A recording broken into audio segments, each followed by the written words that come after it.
Well, since we've been talking about Italian citizenship so much recently, I figured, well, hey, you know what? It's been 3 weeks. Why not go for 4?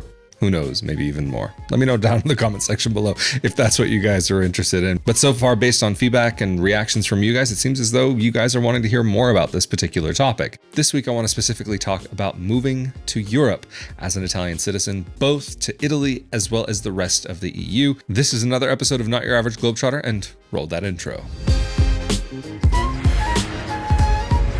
So this week, I'm really going to be talking about things from the perspective of somebody who already has their citizenship.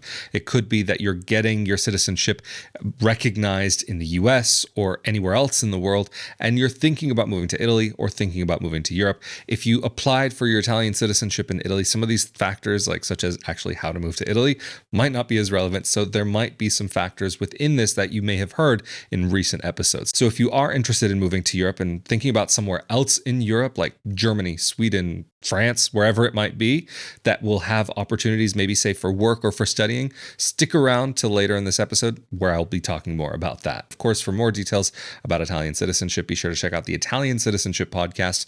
That's the name. Not just any podcast on Italian citizenship, it's the Italian Citizenship Podcast. And because I'm not an attorney, I'm not going to go into specifics, but this is just going to be an overview of how things might work. But let's jump into part 1, moving to Italy.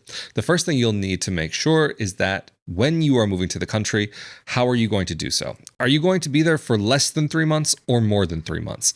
If you're going to be there for less than 3 months, then you're not going to have to really worry about anything more than just showing up at an Airbnb, a hotel, or a holiday rental of some sort. You're not going to have to really worry about things too much. Because from a technical standpoint, it doesn't really count as living in Italy. It's just remaining in Italy for an extended period of time. You may, however, need to make sure that you do have health insurance for the duration of your stay. It's a different topic for a different day, though. But if you are going to actually be staying in Italy and calling it home, and need to call it home from a legal perspective, like, for example, if you are trying to get an Italian ID or whatever it may be, I mean, there will be some other places in the world where it will be possible to get your ID card outside of Italy, but that's a different topic, again, for a different day. But just a quick example. But when you are going to go and register your residence to say that you are living in Italy as an Italian citizen, you'll want to make sure you bring your rental contract with you. And normally speaking, it will have to be a full-term contract, like a normal term contract, which could either be 3 years plus 2 years or 4 years plus 4 years, normally called 3 plus 2 or 4 plus 4. You'll then also need to come with your ID. Theoretically, this would be your Italian ID. I mean, it could just be your passport, not the ID card itself. Because if you, again, applied outside of Italy or even outside of Europe, it's going to be more likely that you'll have a passport and not the ID card yet. The ID card will come at a later stage if you're going to be applying for it for the first time, if you've just moved to Italy or another part of the European Union. But to get the rental contract, you actually will need another document even before that called the Codice Fiscale, the Italian tax code, fiscal code. This is basically like your social security number in the US, but it's not as private, and you'll use it for a lot more than you might even consider using it back in the States. It's a personal fiscal identifier as well as a tax identifier, and even it can be tied into the healthcare system, not just in Italy, but the European Union as a whole. And so also, one thing that you may need to get your rental contract is some way to prove what your income is for the landlord. That's not necessarily going to be required for actually going to register your contract and to get residency in Italy. But once you have your rental contract in your hand and your Codice Fiscale and everything that pertains to you being an Italian citizen living in Italy, then you will have to go to your local comune, basically city hall, the municipal offices for the area that you're in. It might be, if you're in a small village, that you might have to go to another town that maybe has the kind of surrounding area covered by one particular office. But there are a lot of separate municipalities. You just have to see which one has the jurisdiction for the area that you live in. There should only be one per city. And also for this registration, in some cases, it can be possible to take care of this via email. However, you may want to go in person just to make sure that everything is taken care of quickly and easily. And also, there will be a form that you'll have to fill out. If you don't speak Italian, then bring someone who speaks Italian with you. Once you've submitted your paperwork successfully, I do say successfully for a very specific reason. It's not guaranteed that everything is going to be perfect because it just depends on all your documents that you have Normally speaking, if you have everything necessary, they'll just accept it and it won't be such a big deal. But you want everything to be perfectly in order. The chances of being told that you can't actually register, they're not that high to begin with. Like, you just have to have all of your ducks in a row. That's as simple as it goes. If you've got everything, then there's nothing to be concerned about. Theoretically, from that point, you should be able to go to the local healthcare service provider for the national services as well as local. Again, I spoke about that recently as well. And then from there, you'll be waiting at your home for the police check. They will come into your apartment and they may want to look again at your documents and potentially even your rental contract just to make sure that everything was properly done. Then after that, as long as the police have accepted everything, that means you will be a resident in that city. You will be a resident of Italy. You'll be an Italian citizen in your home country. So one reason that a lot of people are interested in getting dual citizenship with any European country that they have the ability to would be because they want the freedom not only to live in this part of the world, but also to be able to travel in this part of the world. And so looking at it from a perspective of what are the rules for getting around, you do have the freedom of movement around the European Union, but you are not guaranteed necessarily, at least from my understanding, to be able to reside in another country. That's a different set of rules there, and each country can kind of govern this on their own in a different way. There are kind of general standards that countries are supposed to follow. But why I'm saying this is because when you are going to register as a resident in another EU country, you do have to provide them with some paperwork, and it is possible for them to refuse your registration. So what am I talking about specifically here? You're going to need your Italian passport. That's going to be the biggest thing.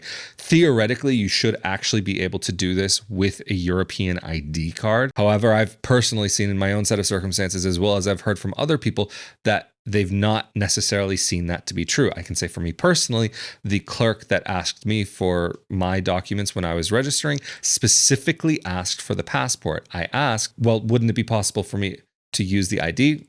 The person said, absolutely not. And even if I'm remembering correctly, at the time I had looked at the documentation online as to what is necessary, what you need to do, and what is required. And I do remember seeing something about an ID card being usable, but this particular clerk had their own understanding of how the rules work. So this is something that you also need to understand, not only just in Italy, but in other countries as well, that the rules are the rules unless the clerk has a different opinion or a different understanding of the rules. But anyway, regardless, there may be different requirements depending on which country you're wanting to go to. For example, there might be some countries where it will be necessary for you to actually register and pay for healthcare on your own, whereas there might be other countries where you'll just be included onto the national service just to begin with, without really much effort and just going to simply sign up for the services. So if you are in a country where it is required for you to pay for your health insurance, then that could be a document that might be necessary to bring with you during your registration. But the other big thing that you will definitely need is your proof of your financial situation, your proof of your income. And this could come in different forms. And what will be those acceptable forms will depend specifically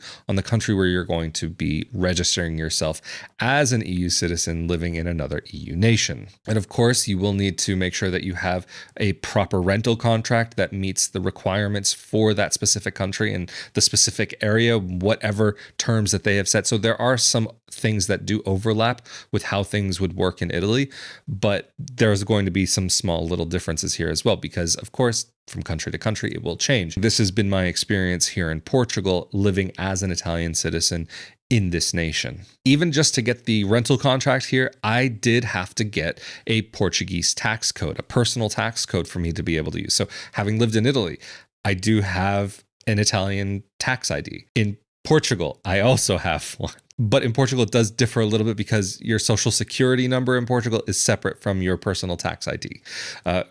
Each country will have its own different way of going about these. So just be aware that from country to country, you may find slight variations on this. But like I said, I did need to get that fiscal ID. It is possible for a person to get this number from abroad, but it is done a little bit differently than how you would do it for Italy. For example, here in Portugal, you would have to actually elect to have somebody represent you to be able to go and act on your behalf at the tax office. But for an Italian citizen here in the country, as far as I'm aware, you can actually just go to the tax office and make that request. Personally, I wanted to have an apartment rented before I arrived, arrived. So I did have to jump through a few hoops to even get things notarized ahead of time to be able to get everything done properly here in Portugal. So keep in mind that even if you are somebody who with a European passport and you're going to live in another European country other than the country that's your own, there are some things that you do have to make sure that you take care of ahead of time to be able to have a smooth transition. Just showing up is possible, but I wouldn't necessarily say it's the best idea. And that's where I'm going to round things out for this episode. So thank you to those of you who do help to make these episodes possible through rafaeldifuria.com/Patreon and rafaeldifuria.com/support, as well as the thanks button here below the video, the super thanks button on YouTube. All of these ways of supporting this project really do help the project to be able to move forward. And of course, thank you to those of you who subscribe to this YouTube channel, as well as the audio only podcast, but also like these videos and share these videos from YouTube. That greatly helps. And of course, for anybody who's interested in any of these topics or has anything to say, of course, this is an open conversation. So feel free to leave your thoughts down below. Or if you have any questions about Italian dual citizenship, leave that down in the comment section below and I might be able to get to it in a future video. And of course, as always, I'm Rafael Di Furia. Stay safe and healthy out there. And I will see you all for another episode of Not Your Average Globetrotter. Later.